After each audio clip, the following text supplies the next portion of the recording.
What does it actually look like when a franchise quietly admits it got it wrong?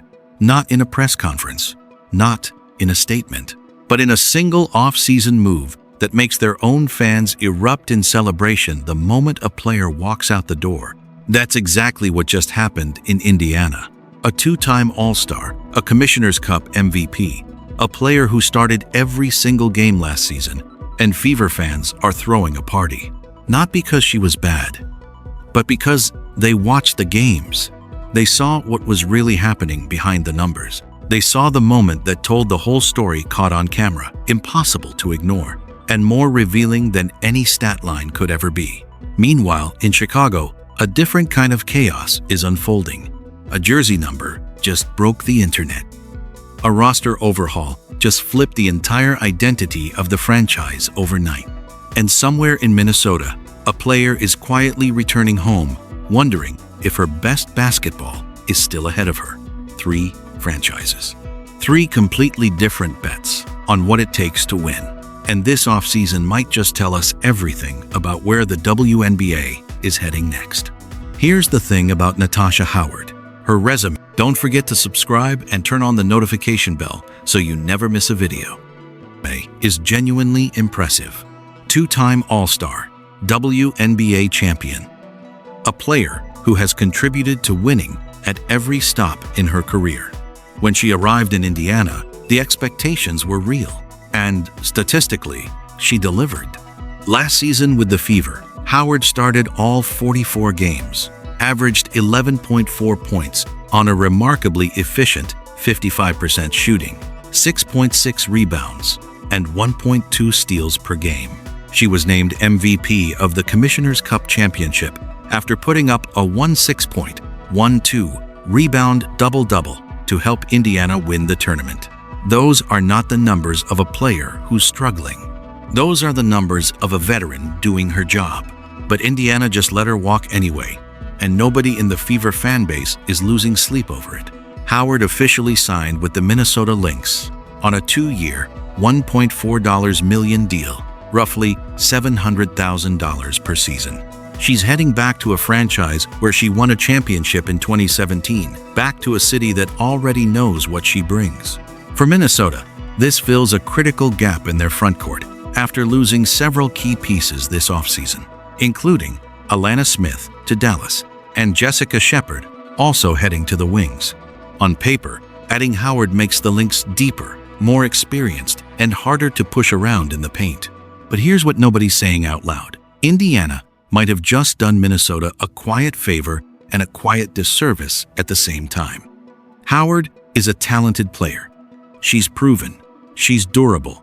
But when a franchise that just watched her start 44 consecutive games is celebrating her departure like they've been freed from something that's worth paying attention to. The $700,000 annual salary she's earning was the second highest figure on the Fever's books last season. That's real money in a league where the salary cap creates brutal trade-offs. Every dollar Indiana redirects away from Howard and toward building the right pieces around Caitlin Clark is a dollar invested in the actual vision of what this team is trying to become. And that vision is becoming clearer by the day. Indiana isn't building for right now. They're not collecting credentials or stacking resumes. They're building something specific, something that works, something that flows, something where every single player trusts the person next to them. Howard wasn't that. And the tape proves it. There's a moment from last season that Fever fans won't stop talking about, and once you see it, you can't unsee it. During a live possession, with the game on the line and the ball in play, a teammate literally crouches down and starts tying her shoe. Not after a whistle, not during a timeout, during the possession. She's not cutting. She's not looking for a return pass. She already knows the ball isn't coming back, so she handles her footwear instead. That is not a basketball play. That is a player who has completely checked out of the offensive system because she's learned through repetition exactly how this possession is going to end. Head down, drive to the basket, contested shot, miss. No pass, no trust, no connection. And that's the real reason Indiana moved on from Natasha Howard. Not the stats, not the contract, not the Commissioner's Cup MVP, the chemistry, the ball movement, the quiet but unmistakable signal that something on this roster had broken down. Indiana's replacement for Howard is Monique Billings, and the contrast couldn't be sharper in terms of fit. Billings is mobile, energetic, and comfortable playing within a system rather than demanding the ball. She's the kind of player who makes the extra cut, sets the screen that opens the drive, and celebrates the assist as much as the bucket. Billings and Clark actually connected first during USA Basketball's FIBA World Cup qualifying tournaments in March 2026, and the Fever locked her up shortly after. That's not a coincidence. Indiana watched how she moved without the ball, how she communicated, how she made everyone around her better, and they acted fast. When you're building around a generational offensive talent like Caitlin Clark, the players around her don't just need to be talented, they need to believe in the system. They need to be willing to take the open three, cut hard on the weak side, and trust that the ball will find them if they do the right thing. That trust is everything. Without it, you get isolation ball, contested mid-range jumpers, and teammates tying their shoes during live possessions. Indiana recognized that culture wasn't optional. It was the foundation. And anything or anyone that didn't fit that foundation had to go, regardless of their all-star selections. What happened in Chicago, though, was a completely different kind of reset. While Indiana was quietly trimming the pieces that didn't fit, Chicago was doing something far louder and far more chaotic. The Sky didn't just tweak their roster this offseason. They blew the whole thing up and rebuilt it from scratch with a completely different identity in mind. It started with the trade that sent Angel Reese to the Atlanta Dream in exchange for 2 draft picks. From there, the Sky went on an aggressive spending spree that left fans equal parts excited, confused, and furious. They brought in Skylar Diggins Smith, one of the most fiercely competitive guards in the league, who averaged 15.5 points and 6 assists per game with Seattle in 2025. They added DiJonai Carrington, the 2024 Most Improved Player, and a first-team All-Defense selection, a player who physically challenges every opponent she guards and does not back down from anybody. They signed J.C. Sheldon, another aggressive physical perimeter defender who complements Carrington's energy perfectly. And they added Rickea Jackson, who, after a breakout sophomore season averaging 14.7 points per game, is ready to step into a full-time starting role and be a legitimate offensive weapon. That's not a rebuild. That's a hostile takeover. Then there's Azura Stevens, a player who already knows exactly what winning looks like in Chicago, having won the championship there in 2021. Stevens put up career-high numbers with the Sparks in 2025, averaging 12.8 points, 8 rebounds, and 2.1 assists per game, while finishing second in Most Improved Player voting. Bringing her back gives the Sky a front-court anchor with playoff experience and a chip on her shoulder. And Courtney Vandersloot, one of the most reliable playmakers in the history of this league, was re-signed on a 2-year, $1.5 million deal after missing most of last season to an ACL injury. When healthy, Vandersloot is one of the smartest passers on the floor, and in a system built around cutting, screening, and collective movement, her vision becomes a weapon. Look at this roster as a complete unit, and what Chicago is building becomes undeniably clear. They're not trying to win the highlights. They're not chasing marquee names or marketable moments. They're building a team that is going to make life miserable for everyone. They play physical, aggressive, and willing to turn every game into a street fight. But none of that ended up being the story everyone was talking about. Less than a week after trading Angel Reese to Atlanta, Chicago gave her number away. Not retired, not held in reserve, not acknowledged with even a moment of symbolic pause. Number 5, the number Reese wore during both of her seasons in Chicago, the number she made synonymous with the Sky's rebuild, was handed directly to Rickea Jackson. The internet did not respond calmly. Within hours, Sky fan pages were flooded with reactions, ranging from frustrated to absolutely furious. One fan put it plainly, "This franchise is horrible. Was there no other number? And don't say her jersey isn't retired. It's a respect thing." Another pointed out the obvious. Chicago didn't make the playoffs last season. They weren't close. So, on top of trading your biggest star and your most recognizable face, you're now casually handing out her number, like the 2 seasons she spent building your brand meant absolutely nothing. Angel Reese wasn't just a player on this team. She was the story. In a franchise that had been largely invisible in the national conversation for years, Reese's arrival generated headlines, social media attention, record viewership, and genuine buzz around a struggling organization.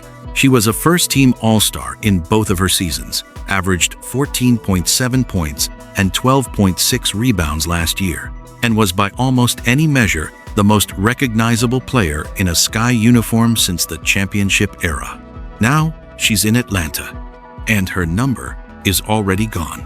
The Sky's official reasoning holds up on a logistics level. Rickea Jackson wore number 5 at Mississippi State and through high school.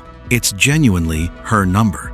And with Haley Jones already occupying number 2, the alternatives were limited. None of that is wrong. But as any longtime sports fan knows, the right call and the respectful call are not always the same thing.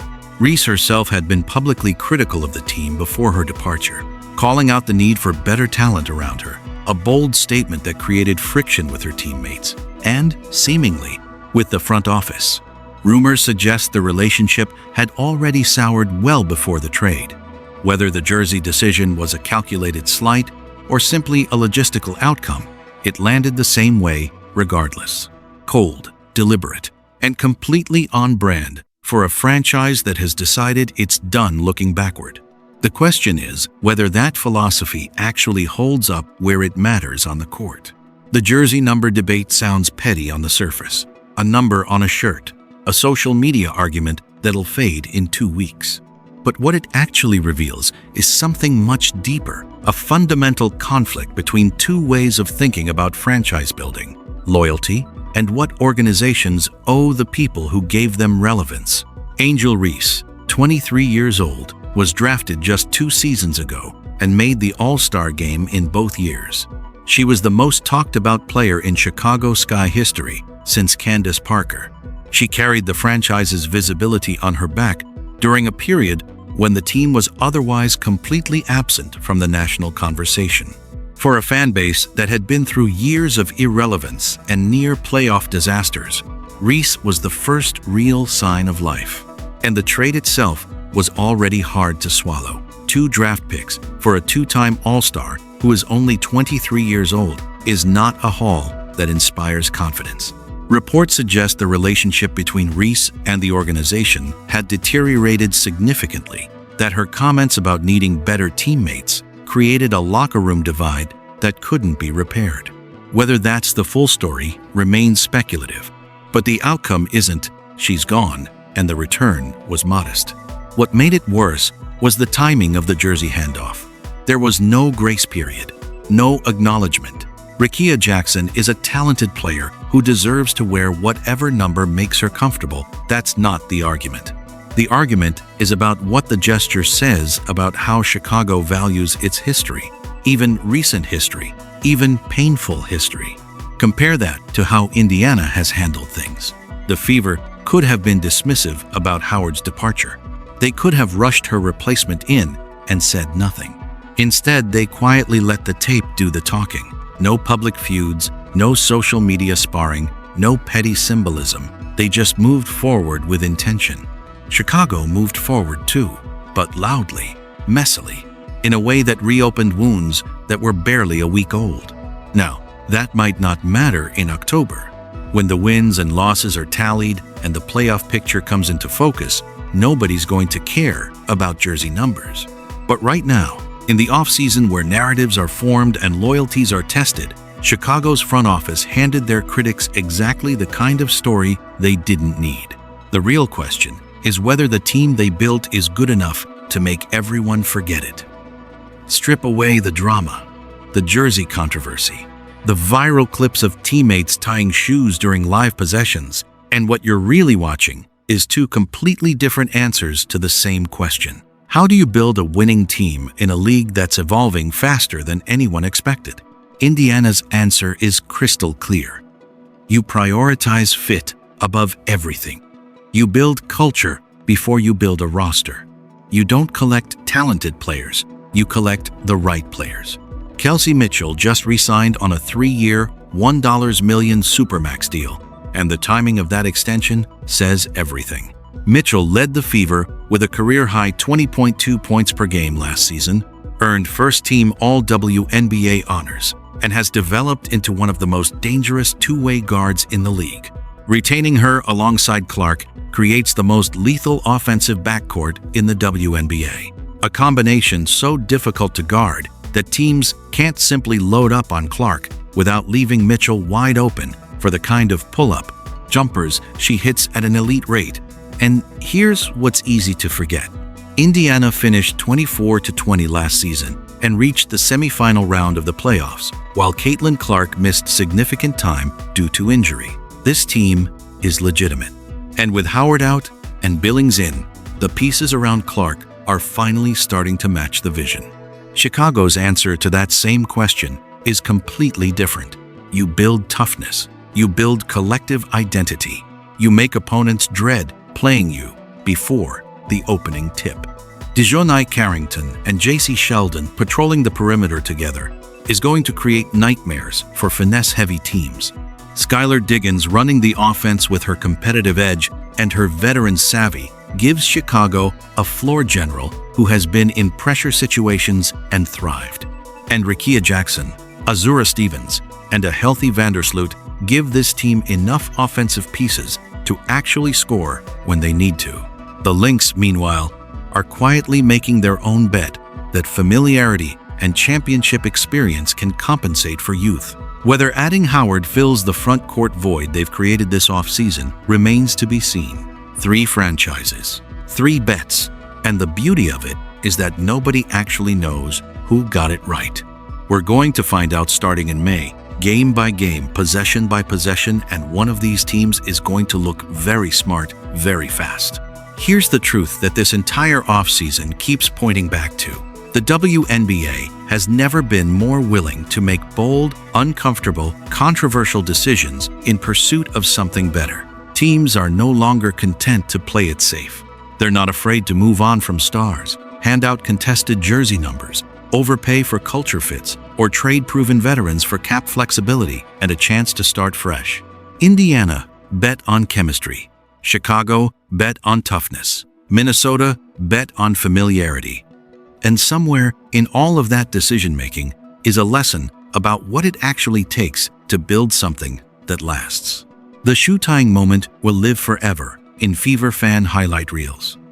The jersey controversy will follow the Sky into opening night, and Natasha Howard will lace up in Minnesota trying to prove she was never the problem to begin with. All 3 stories are still being written. The regular season is where the receipts come out, where the philosophies get tested against actual competition, actual pressure, and actual stakes. So watch closely this season, because the teams that look the smartest right now in May might look completely different by October. And in this league, that's exactly what makes it must-watch television. Stay locked with my channel, Simply Explained, for more updates.